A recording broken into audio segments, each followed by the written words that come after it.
This might be a strange thing to say, but as a Middle Easterner guy walking through London, walking through parts of France, I didn't feel safe. I did not feel safe.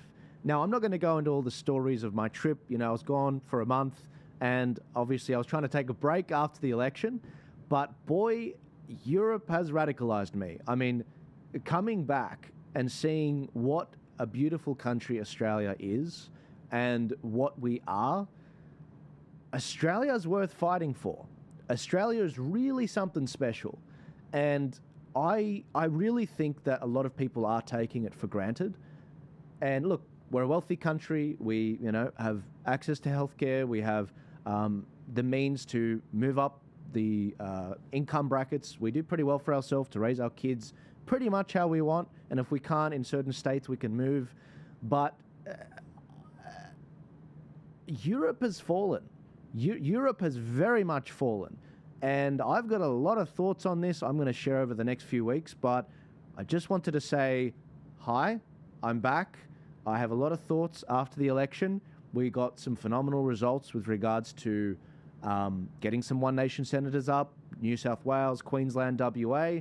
We've seen some awesome inroads in Victoria with their state election coming up, and also South Australia state election coming up. So I'm excited to get back into the work.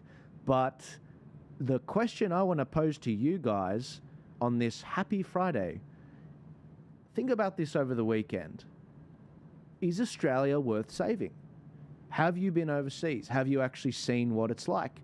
If you haven't been able to travel overseas, obviously it's been incredibly financially tough for the vast majority of Australians right now. Guys, it scared me what I saw. It scared me what I saw in some European countries. Some countries, they've got it down pat, Poland, Hungary, but other countries in the West, like France and the UK, I really fear for these countries, and I'm not entirely sure that you can actually reverse some of the problems they've got there from through democratic means. And Europe very much radicalized me, and that's all I'm going to say on it. But other than that, it's good to be back. I'm excited to get back into the work. Boy, have we got a lot of cleaning up to do after that election result. Anthony Albanese completely clean sweeping the lower house. He's got more safe seats in the lower house than the entire Liberal Party has right now. And I'm not going anywhere. We're going to need at least 6 to 9 years to turn this around. And some of you may not like me saying that, but hey, this is the reality of the situation. Elections have consequences.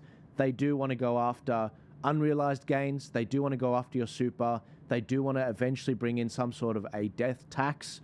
These things are coming.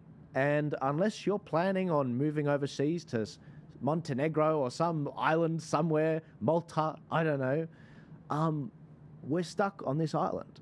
And we have to dig deep and we have to solve it. And I'm not going anywhere. I'm sticking with you guys. But boy, seeing what has happened in Europe, it's radicalized me. And I think we've got to double down on our efforts. We've got to be smarter with how we operate, and we need to very much coordinate a lot better than how we've been doing previously. With that, I'm going to leave you with that. Have a great weekend. God bless you. Have a great time with your family, and have a think about the question, is Australia really worth saving? Because if it is, we've got to dig deep. And if it isn't, well, you might as well start making your plans to leave, because we are going down this same path as some of these European countries, and we're simply not doing enough. We're just not. And that's going to require a mentality shift. It's going to require an abundance mindset rather than a scarcity mindset, and actually having, this tall poppy syndrome, which Australians suffer from. We need to work together as a community to actually support each other and come up with intelligent solutions about how we can actually push the needle. And I'm here for it. I'm all here for it. I'm looking forward to doing that. I've got a conference coming up in a couple of weeks in Brisbane I'm speaking at, thanks to some phenomenal guys up there that are setting it up.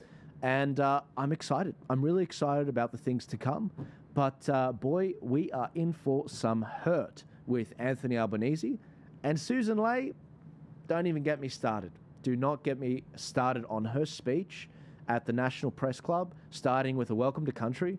I mean, and she mentioning women 26 times in her speech, but not one mention of nuclear energy, not one mention of immigration, not one mention of men and how she's going to actually help men.